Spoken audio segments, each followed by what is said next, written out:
नमस्कार, कसे आहात सर्वजण? मस्त ना? मस्तच राहा. सर्वांना सर्वप्रथम श्री स्वामी समर्थ. तर आत्ता वाजलेले आहेत संध्याकाळचे 6. तर मी बँकेमधून आलेली आहे आणि आता उद्या आपला मार्गशीर्ष महिन्यातला दुसरा गुरुवार आहे. तर त्यामुळं तर मी आजच म्हणजे उद्याच्या पूजेची आजच तयारी करते. तर ते काय करते, आज पूर्ण घराच्या फरशा पुसून घेते आणि त्यानंतर मग जे पण आपण पूजेमध्ये देवासाठी भांडे वापरतो तर ते मी आजच उजळून काढते. जे पण आपल्याला पूजेसाठी साहित्य लागतं ते पण आत्ताच आणून ठेवते, कारण की उद्या सकाळी लवकर पूजा करायची असते. मॉर्निंग, कारण की आत्ता वाजले सकाळचे 5 आणि मी आज लवकर उठले. कारण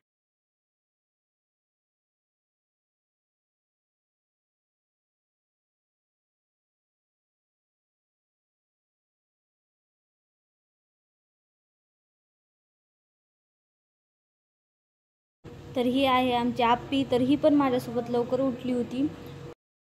तर बघा कशी मस्ती करते. पण हिला वाटतं की सकाळी सकाळी उठल्या उठल्या माणसाने हिच्यासोबत मस्ती करावी, पण मला तेवढा वेळ नव्हता हिच्यासोबत मस्ती करायला. त्यामुळे मी हिला वर गच्चीवर बांधलं आणि त्यानंतर मग मी माझ्या कामाला लागले.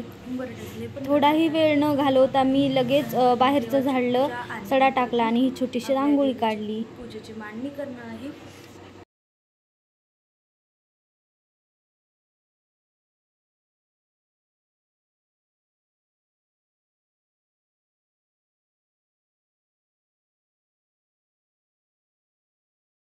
तर बघा, उंबरट्याला पण पिवळसर कलर आलेला आहे, कारण की मी सारखं उंबरट्याचं लेपन केल्यामुळं त्याला तसा कलर आलेला आहे आणि उंबरटा पण छान दिसत आहे. तर आत्ता मी ब्रशनं ह्यावेळेस हळदीचं लेपन करणार आहे, कारण की चमच्यानं आणि बोटानं हळदीचं लेपन केल्यामुळं काय होतं की असं धब्बे दिसल्या, म्हणजे वाळल्याच्या नंतर धब्बे दिसतात. तर असं ब्रशनं केल्यामुळे प्लेन आणि एकसारखं दिसतं.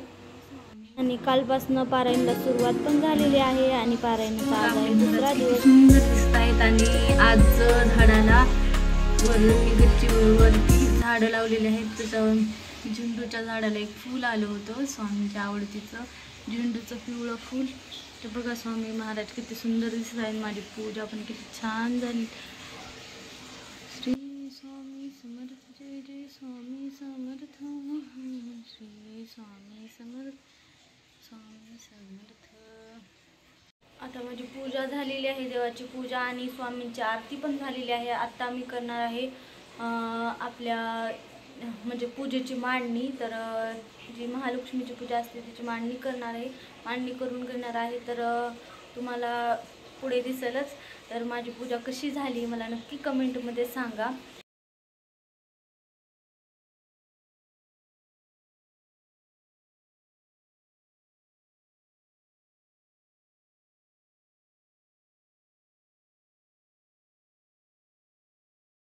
तर हळदीचं लेपन पूर्ण सुकलेलं आहे आता आणि सुकल्याच्या नंतर हळदीचं लेपन खूप छान दिसतं.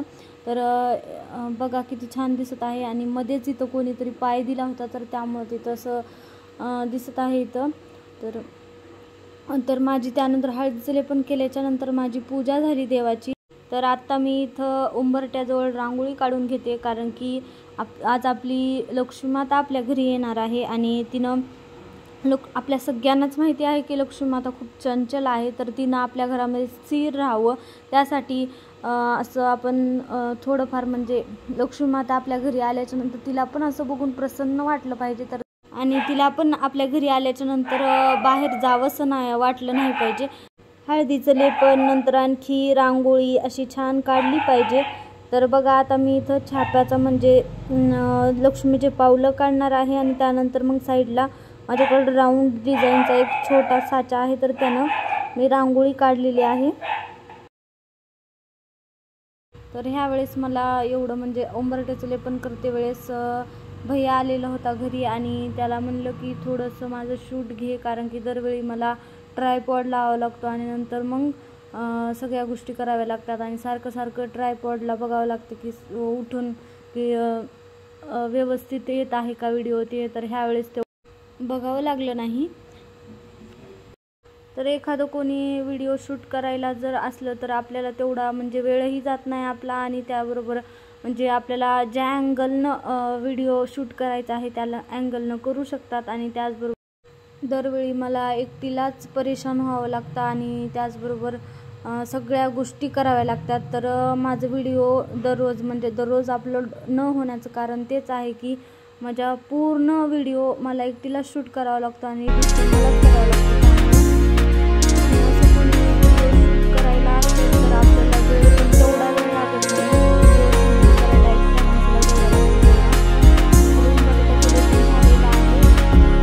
रांगोळी पण झालेली आहे आणि दिवा पण लावून झालेला आहे. तर बघा किती सुंदर दिसत आहे उंबरठा.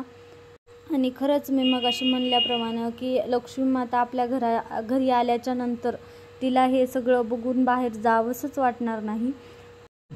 असं ओवाळून घेतलं आणि त्यानंतर मग उंबरठ्याच्या पाया पडले.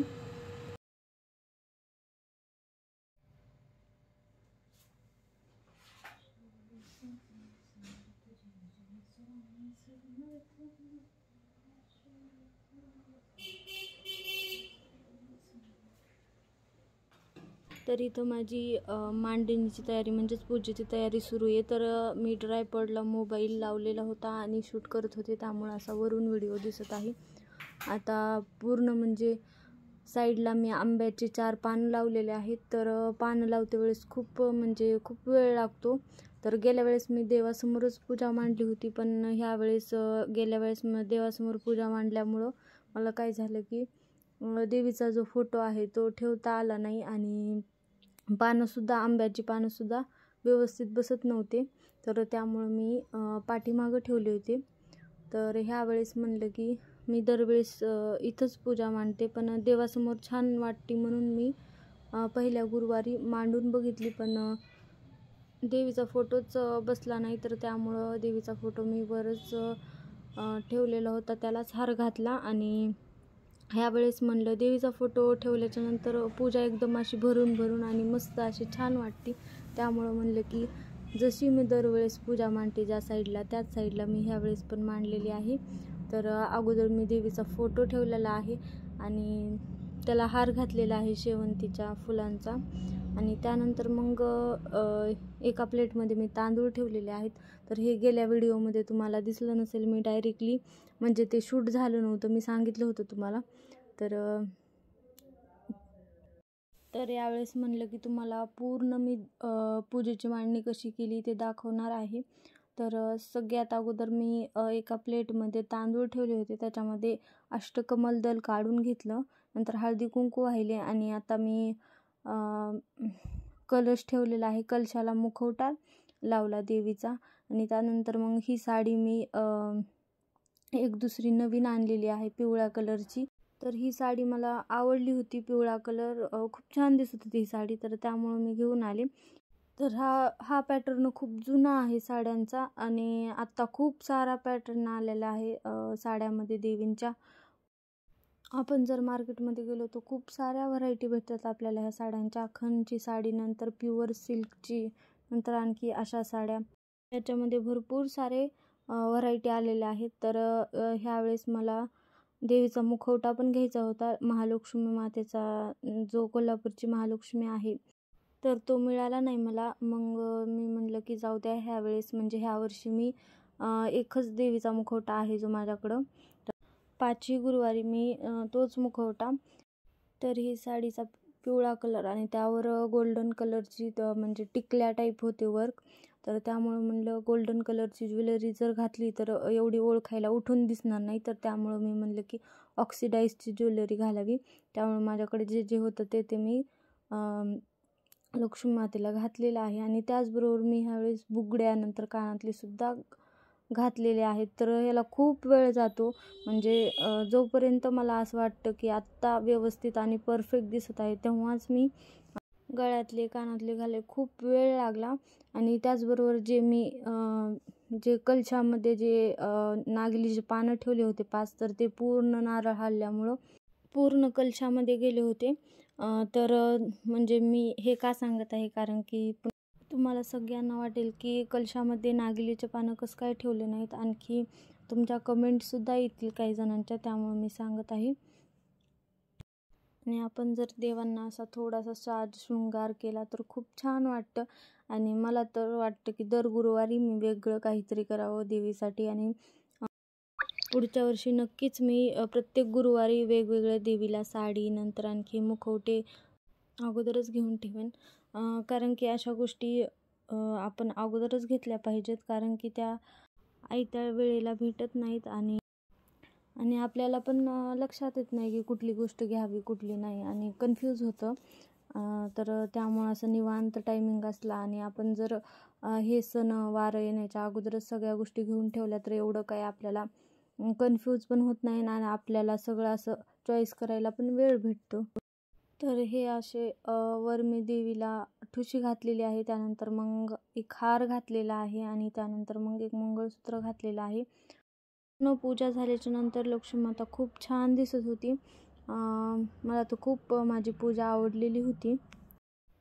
तर पूजेची मांडणी करायला एवढा वेळ जात नाही, पण जी देवीचा शृंगार, नंतर देवीला साडी, दागिने घालायचे असतात, मेन म्हणजे दागिने, तर याला खूप वेळ जातो आणि सारखं म्हणजे हे छान दिसेल का, नंतर असं घातल्याच्या नंतर छान दिसेल का, तसं घातल्याच्या नंतर छान दिसेल का, असं सगळं बघावं लागतं, त्याच्यामुळं खूप वेळ जातो.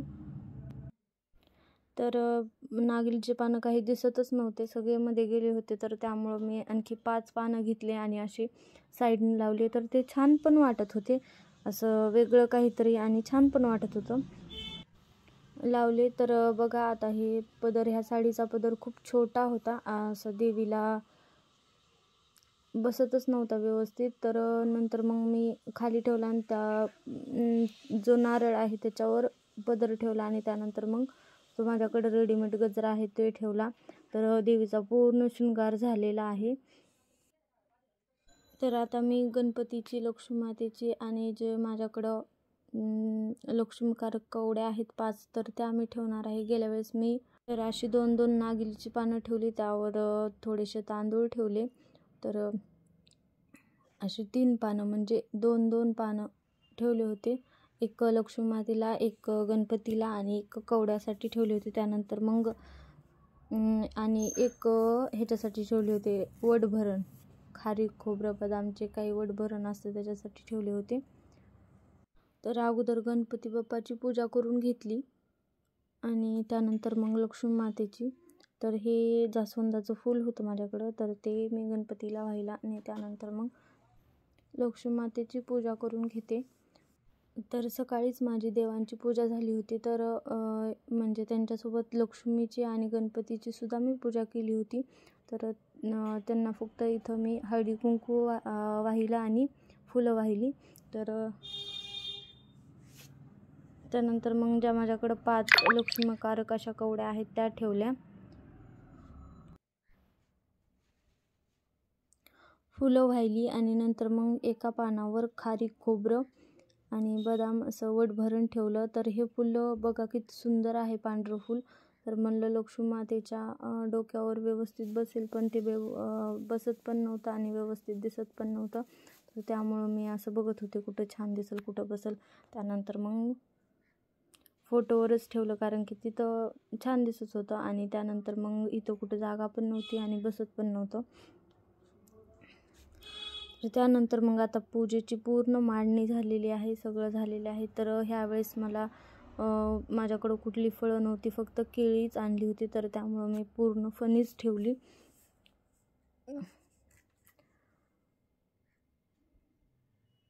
तर आता मी छोटीशी रांगोळी काढून घेते. तर दरवेळेस सारखंच मी कधी पण मला लाल कलर आणि पिवळ्या कलरचं कॉम्बिनेशन रांगोळीमध्ये खूप आवडतं आणि ते छान पण दिसतं एकदम, आणि पिवळ्या कलरवर लाल कलर उठून दिसतो, त्यामुळं ती खालची जी फरशी आहे ती पण अशी पिवळसर कलरमध्ये येते. तर त्यामुळं म्हणलं की अगोदर पिवळा कलर हे करते आणि त्यावर तर अशी छोटीशी रांगोळी काढून घेतली आणि रांगोळीच्या साईडनं 2 समया जे दिसायला त्या ठेवल्या. तर ह्यावेळेस मी 2च दिवे लावले होते, जे कवडीचे दिवे आहेत वॅक्सचे माझ्याकडं हे, तर असे साईडनं ठेवले.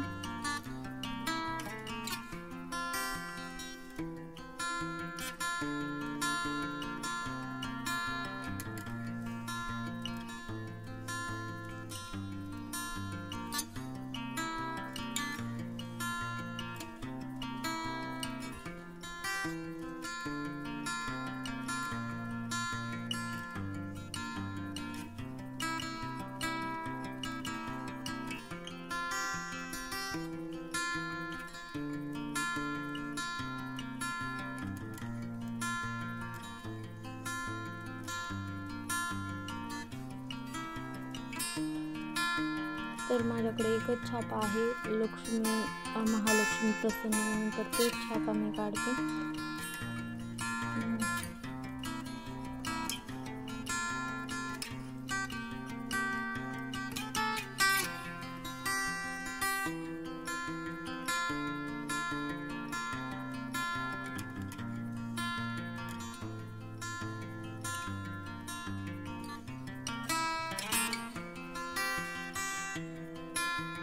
तर अशा प्रकारे माझी पूर्ण मांडणी झाली.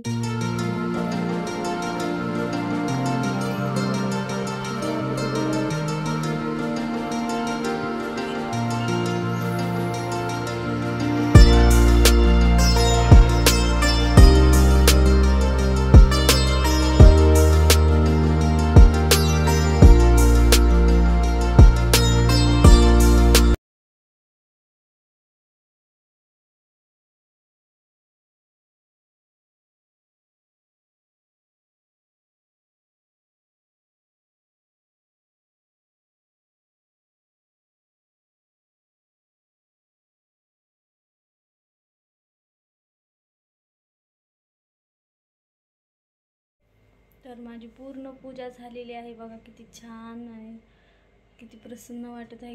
तर आजचा व्हिडिओ तुम्हाला कसा वाटला कसा नाही मला नक्की कमेंट करून सांगा. आणि आपली देवी आई म्हणजेच आपली लक्ष्मी कशी दिसत आहे ते पण मला सांगा. व्हिडिओ आवडल्यास व्हिडिओला लाईक करा, तसेच इतरांसोबत शेअर करा आणि आपल्या चॅनलला सबस्क्राईब करा.